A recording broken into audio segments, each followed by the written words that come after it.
Depression کی انتہا جسے سکون دینے لگ جائے اس پر کوئی بھی لہجہ اثر نہیں کرتا۔ اکیلا پن اتنا سکون دینے لگ جاتا ہے کہ پاس بیٹھے لوگوں کی موجودگی بھی تمہارے لیے بے معنی ہو جاتی ہے۔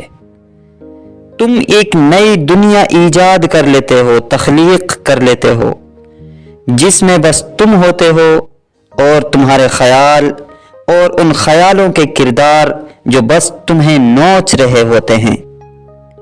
اس لیے ڈپریشن سے بچنے کی کوشش کریں۔ اگر آپ کو اپنی سوچوں پر قابو ہے تو جان لیں کہ آپ ہر اچھے اور برے حالات کو بہترین طریقے سے گزار سکتے ہیں، کیونکہ سوچنا بالکل بھی برا نہیں ہوتا، بس آپ کو اپنی سوچوں پر کنٹرول ہونا چاہیے۔ کب کیا سوچنا ہے، کتنا سوچنا ہے، کون سے وقت سوچنا ہے، وغیرہ وغیرہ۔ پھر اس کے ساتھ ساتھ سوچوں کی ڈائریکشن تبدیل کرنا بھی آنا چاہیے،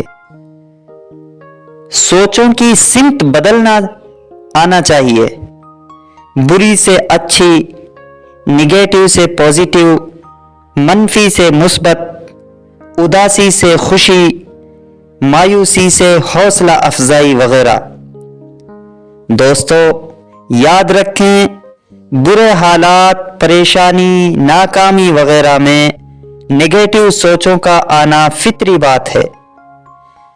فرق پڑتا ہے ان کو کس حد تک سوچنا اور ان پر قابو پانا، اور جب آپ نے ان کو اپنے کنٹرول میں کر لیا تو سمجھ لیں آپ نے بہتری اور کامیابی کے سفر کا پہلا اسپیڈ بریکر پار کر لیا ہے۔ اگر کوئی اہمیت دینا چھوڑ دے تو آپ شکایت کرنا چھوڑ دیں اور خاموشی اختیار کر لیں۔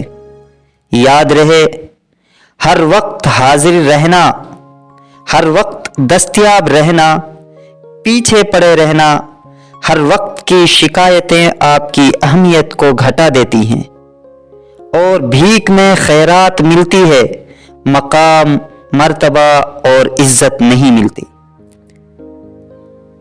اس بات سے کوئی فرق نہیں پڑتا کہ انسان کے جسم کا رنگ یا اس کے بالوں کی بناوٹ کیسی ہے، بلکہ اصل چیز اس کی روح کی خوبصورتی ہے۔ جس کا دل بیمار ہو وہ ہر بات میں سے وہی نتیجہ نکالتا ہے جو اس کے بیمار دل کو پسند آتا ہے۔ اس لیے اپنے دلوں کو صاف رکھیں، مثبت سوچیں، منفی خیالات کو دلوں سے نکال دیں۔